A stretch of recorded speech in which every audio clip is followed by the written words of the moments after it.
ହାଏ ପିଲାମାନେ, ଆମେ ପୂର୍ବ ଭିଡ଼ିଓ ଗୁଡ଼ିକରେ ଆଲୋଚନା କରୁଥିଲେ କାନ୍ତକବି ଲକ୍ଷ୍ମୀକାନ୍ତଙ୍କ ଜୀବନୀ ସମ୍ପର୍କରେ। ଆଜିର ଏହି ଭିଡ଼ିଓରେ ଆମେ ଆଲୋଚନା କରିବା ପାଇଁ ଯାଉଛେ ବନ୍ଦେ ଉତ୍କଳ ଜନନୀ ଦଶମ ଶ୍ରେଣୀର ସେକେଣ୍ଡ ଚାପ୍ଟର, ଯାହାକି ଓଡ଼ିଶାର ଜାତୀୟ ସଙ୍ଗୀତର ମାନ୍ୟତା ପାଇଛି। ତ ବନ୍ଦେ ଉତ୍କଳ ଜନନୀ ପ୍ରଥମ କୋଶ୍ଚିନ୍, ପ୍ରତ୍ୟେକର ଦୁଇଟି ଲେଖାଏଁ ପ୍ରତିଶବ୍ଦ ଲେଖ। ପୟୋଧି, ତଟିନୀ, ସମୀର, ଭୂଧର, ଉଟଜ, ଅରି।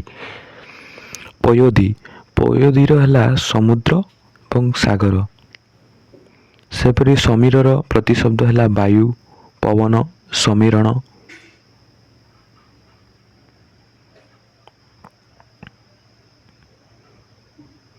ଉଟଜ ହେଲା କୁଟୀର ବା କୁଡ଼ିଆ। ଭଗିନୀର ହେଲା ନଦୀ ସଗୀତ। ଭୂଧରର ହେଲା ପର୍ବତ, ଅଚଳ। ଅରିର ହେଲା ଶତ୍ରୁ ଏବଂ ବୈରୀ। ନିମ୍ନଲିଖିତ ଶବ୍ଦଗୁଡ଼ିକର ବିପରୀତ ଅର୍ଥବୋଧକ ଶବ୍ଦ ଲେଖ। ଶୁଭ୍ରର ବିପରୀତ ହେଲା ମଳିନ।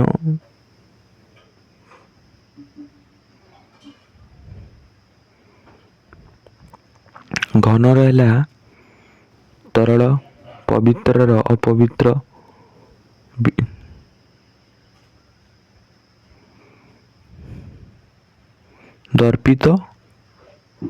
ଦର୍ପିତର ହେଲା ବିନୀତ।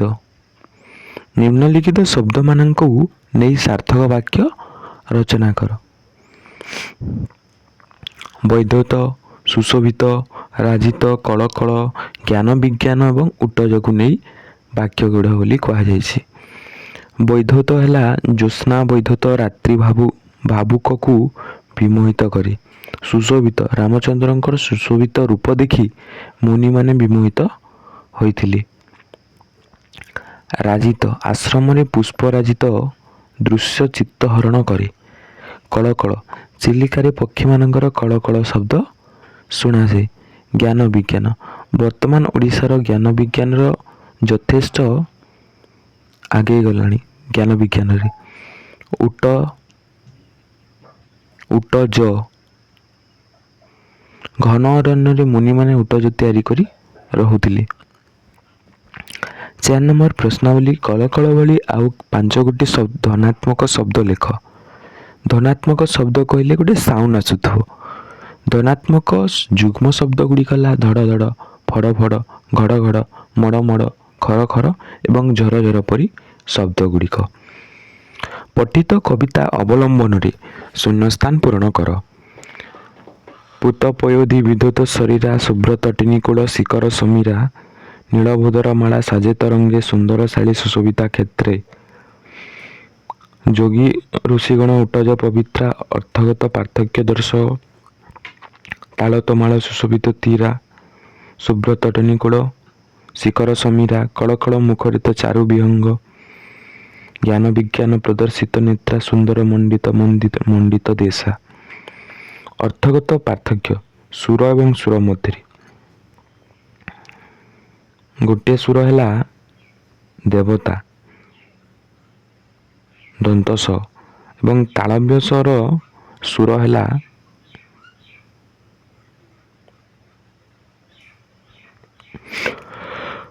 ବାର। ପୁତ୍ର ଏବଂ ପୁତ ଏବଂ ପୁତ୍ର ଗୋଟେ ହେଲା ପବିତ୍ର, ଗୋଟେ ହେଲା ସନ୍ତାନ।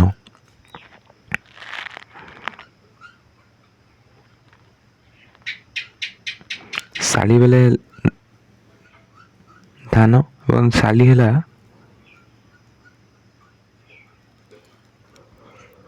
ଗୋଟେ ରିଲେସନ ରହିଥାଏ। ବଳି ଅର୍ଥାତ୍ ପୂଜା ସାମଗ୍ରୀ, ବଳି ଅର୍ଥାତ୍ ବଳବାନ। କୂଳ ଅର୍ଥାତ୍ ସମୁଦ୍ର ଭିତର କଟ, ନଦୀ ବା ସମୁଦ୍ରର ତଟ ଯାହାକୁ କହୁଛି। ଆଉ ଗୋଟେ କୂଳ ହେଲା ବଂଶ।